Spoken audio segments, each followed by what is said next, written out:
Welcome! In this video, I will show you how to create a user input flow. This will allow you to send a series of questions to capture your visitor's information, and then use it to create custom variables that will further personalize your conversations. Let's get started. First, go to the Bot Manager at the left sidebar of your dashboard. Select Facebook or Instagram on the upper switch and choose an account. Open the Bot Flow Builder and create a new flow. Give it a name and set a trigger keyword.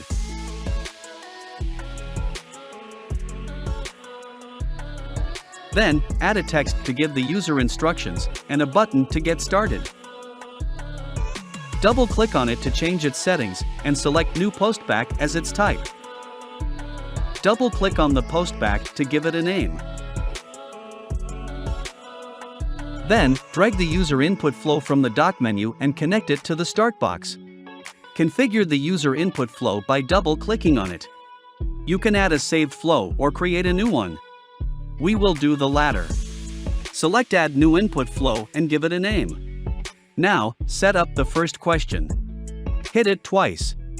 Indicate if the answer must be a free keyboard input or multiple choice. Let's choose free keyboard input for this one.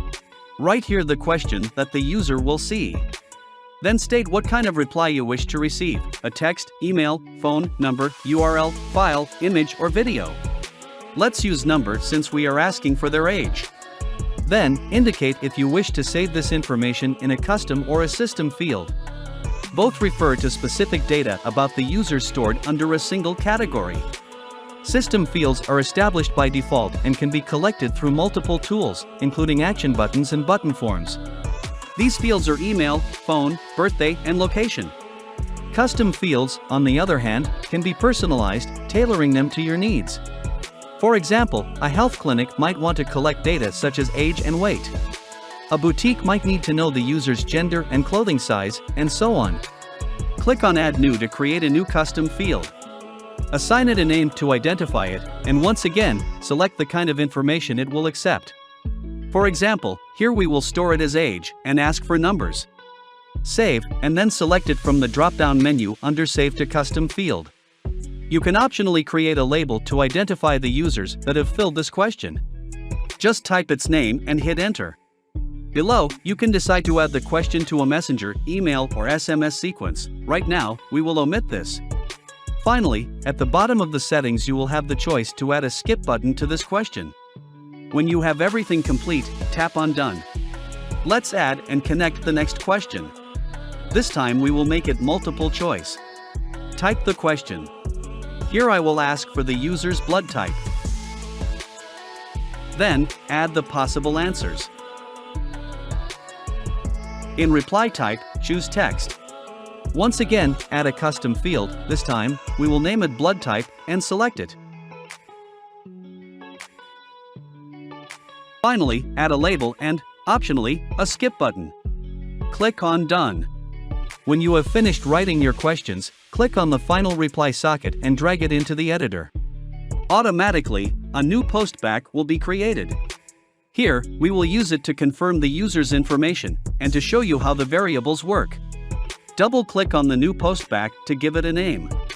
Then, add a text box. Here we will ask the user if the information provided was correct. Now, we want to show them the answers that were given before. To do this, we will use what we call custom variables. We had explained before how to use custom and system fields. Every time you fill a field, either in a user input flow or manually, the answers provided are stored as variables. System fields have system variables that appear as default. For example, first name and last name. If you click on those buttons on the top of any text box in the app, the user will see a personalized message with their first or last name instead of this text. Custom variables work exactly the same. When you create one, you can use that information in other texts. To access those variables, click on the Custom button and select them by name. As you can see, here we have the one we stored before, that is, age and blood type. We will add them to our answer and save.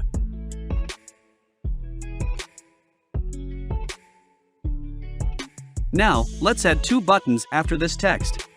Both will have new postback as its type. We will call one yes, and the other one no. Name both postbacks.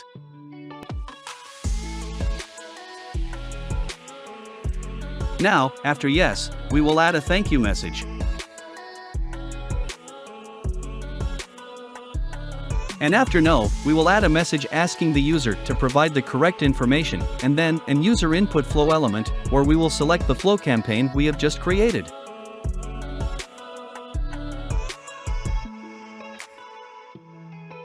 Save, and let's see how this looks in an actual chatbot.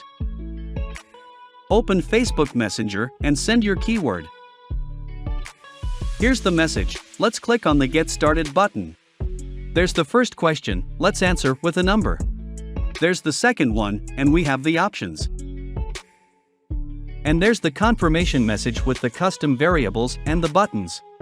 If we click on No, the flow starts again. Let's give new data. Age, blood type. This time we will confirm the information as correct. And there we have the thank you message. Play with these elements to capture useful information about your leads and personalize your chatbot's answers. Don't forget to visit our tutorials section to find more information about our tools and how to make the most out of them.